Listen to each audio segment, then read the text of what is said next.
Most of us don't have the luxury of having a dedicated craft room, so we end up sewing on the kitchen table. So I'm going to be sharing a couple ideas on how to maximize your small space for sewing and quilting. If this sounds like something that you'd like, hit the subscribe button, like this video, and let's get started. Hey guys, it's Shelly from Coral & Co. So first things first, when you have a small sewing space, you have to assess the space that you have available. And you have to make decisions about what kind of equipment that you're going to have or you're going to use. Having a portable, lightweight sewing machine is much easier transporting to and from and has a smaller footprint when you go to store it. Secondly, everything has to be portable. You have to think in terms of things that can be stored easily. You also have to think of the essentials. I think way too often in the sewing and craft space, we get carried away by little novelty items, things that we're told that we need, and honestly, I have had so many of those things. I have way more stuff than I need, and the truth is that there's only a few basic things that I use regularly, and probably most of the other things can get thrown away or donated. So I'm going to share with you those very basic things that I think are true necessities and how to store them, how to keep them where you can easily get to them, but also quickly put them away. For essential equipment, specifically I mean your sewing machine, your cutting table or cutting mat, your pressing station, and your essential sewing supplies. Using a cutting mat is probably the easiest way to make your cutting station portable. My cutting mat is right there, this little purple thing.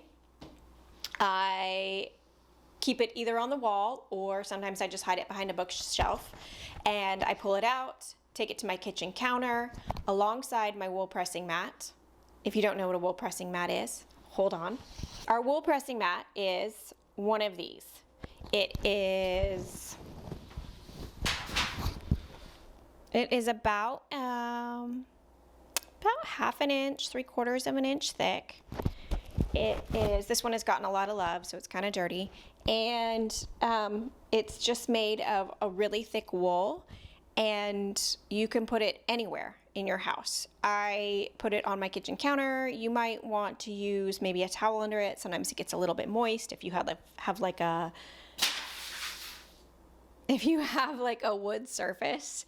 I don't recommend doing it on a wood surface without maybe a little extra towel or something. I have had a little incident. But other than that, a wool pressing mat is great. So for me personally, I have my sewing machine set up. I bring my wool pressing mat and my cutting mat to my kitchen counter, and I just go back and forth, and it's a really super easy setup. The next tip is to invest in multifunctional furniture. Some furniture can do a better job than others. Two options are either a sewing cabinet or a sewing table. And the difference is going to be that a cabinet is a little bit larger. It has doors that open up, and you can store your sewing machine, you can store fabric, you can store notions, you can store thread, all of those different things. A sewing table isn't generally going to have those doors, but what it does have is it has the sewing machine sits on top, and then it has this kind of lever action that lowers, got like a cutout, and then it lowers the sewing machine down in and stores the sewing machine in your table, and then you just have a nice flat surface when you're not using it. Hydraulic action, that's what I was trying to say. So it has a nice hydraulic action. Another option is they make chairs, sewing chairs that you can store fabric in, or supplies or whatever you want, which is a pretty cool invention. So also having a cutting table is an option if you have either the budget or the space. Cutting tables can generally be about as big as a kitchen table, and then they will have two sides that fold down.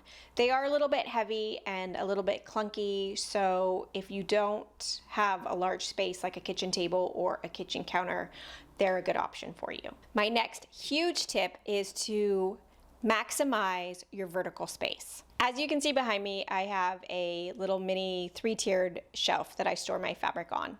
I use comic board covers and wrap the fabric around it, and I make little mini bolts, and I think it's a beautiful way to display my fabric. I also have a small thread rack that I like to keep my favorite thread colors on, and then I have a pegboard. I think the pegboard is the perfect way to display large rulers, maybe extra scissors, rotary blade cutters. I also usually like to keep a cup, one of these cups that I store some of my extra sewing supplies in. We've got a seam gauge, a seam ripper, a hair marker, some extra pens. Just for fun, I like to keep some swatches up there. This is a really cute swatch card from Michael Miller Fabrics Cotton Coutures, which are oh so lovely and soft. I also find that displaying some of my favorite fabrics, such as, if you can see, I have a cute little fat quarter bundle. I think it just kind of elevates my space. It inspires me more to have all the beautiful colors around me, and I just find that it's a space that I want to be and spend time in. So even if it's a small space, definitely take the time to make it yours, to make it beautiful, to make it a place that you want to spend time in. Another tip for organizing your sewing supplies is to use clear containers. Put all your notions, all your zippers, all your buttons, all your extra things that you have in clear containers, scraps, whatever it may be, and label them. If you have a shelf or a cabinet that you keep them in, it's an easy way to quickly pull out just what you need when you need it. Having good lighting is also really important in a small sewing space. I have a small OttLite, and it's really bright when it comes out, and if you're sewing at night or you're just sewing in a space that doesn't have any available daylight, it's a really great way to save your eyes and to see what you're doing. The first way that I organize my sewing supplies is I use a box. I think they call this a card catalog holder at like Joann or Hobby Lobby. I don't know, but it's really just a box, and it has tiny little drawers, not drawers. What do you call these? Divots? Holes? I don't know, whatever, you know what I mean. I like to keep all my really small notions in there that can easily get lost, and I can quickly find them. My second portable solution is going to be my caddy. My caddy usually likes to live over here on my rolling cart. I picked up one of these, I think, at Target. They're just really simple metal caddies. You don't have to buy anything fancy from the sewing craft store. I think something simple works. This just holds my rulers, some more rotary blade cutters, scissors, some extra thread, and glue, and quilting gloves. All the basic supplies I need while I'm sewing or quilting. Last up is my rolling cart. This is absolutely indispensable for keeping my setup portable. I keep my iron and my caddy, some extra fabric that I'm working with my project, maybe my patterns, books that I might be using, and maybe a bin or clear bin, whatever it is that you need that are your basic supplies. I keep all of my main stuff out in the garage. So this caddy lives out in my garage. All I do is I pick it up, I bring it into my kitchen, set it next to my sewing table, bring out my cutting mat and my wool pressing mat, and I'm ready to go. That's all I have to do. It's a couple simple steps, and I'm ready to sew. A couple last tips for making your small sewing space a dream sewing space. First, personalize it. By personalizing it, I mean display your favorite things. Display your favorite stickers, display your favorite pins, display your favorite fabrics, display your favorite makes, Anything that inspires you or that you're super proud of or that you just think is truly beautiful. You can hang mini quilts, decorative wall art, some sewing themed quotes, maybe some inspirational quotes, anything that just makes you absolutely fall in love with your space. The last thought is to hang some vinyl stickers. You can cut those out with your Cricut Maker. You can buy them online at Amazon, using sewing motifs, using quilt shapes, using anything that you find inspiring. The idea is just to make the space yours and fun and somewhere that you really want to spend time. Lastly, there are a couple tips for organizing all your extra supplies that maybe you don't want out. First of all, rotate fabric.